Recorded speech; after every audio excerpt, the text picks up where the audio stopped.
Okay. In a show you mentioned that we were fooled after death to reincarnate on Earth. You called it a soul trap. You mentioned having met with a being in a room which can show up as a known person of Earth, for example, and that it convinced you to come back to Earth to fix things. Did that happen right after having left your body, or did you have to pass through some sort of tunnel in order to get to that room? Is it true that soul recycling has been terminated? Okay, I don't know what I mean by soul recycling. But there's a couple of different things that are getting muddled here. First of all, yes, typically when the soul trap was active, when one died, one got shunted into a illusory, I guess you could call it, holding pen that was designed to look like whatever that person believed in.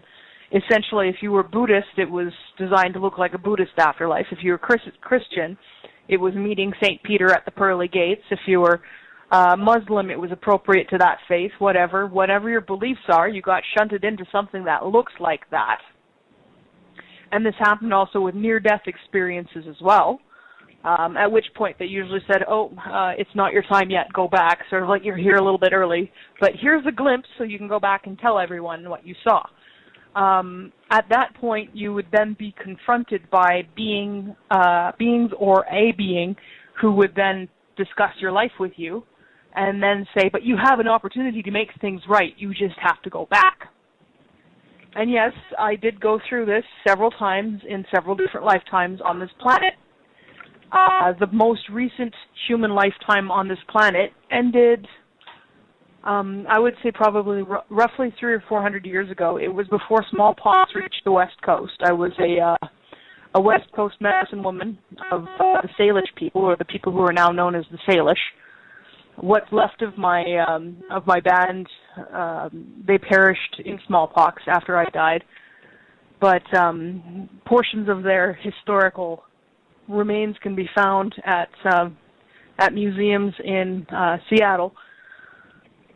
After that lifetime, I went directly to this Lords of Karma setup, where they told me, that I had to go back, and I said no, and I left.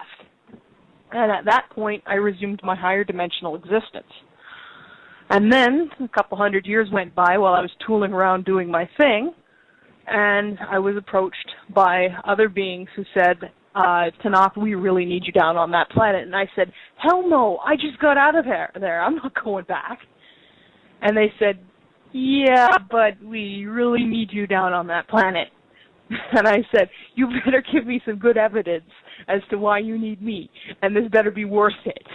And finally they convinced me, and yes, I did get born on this planet, and here I am. It was not related to the Lords of Karma, and it was not related to the reincarnation trap. It was a voluntary, intentional incarnation, and I was able to recover my memories during this life, or at least those that are relevant to this mission, which is also something that doesn't happen with the reincarnation trap because they do their best to wipe you before they send you back.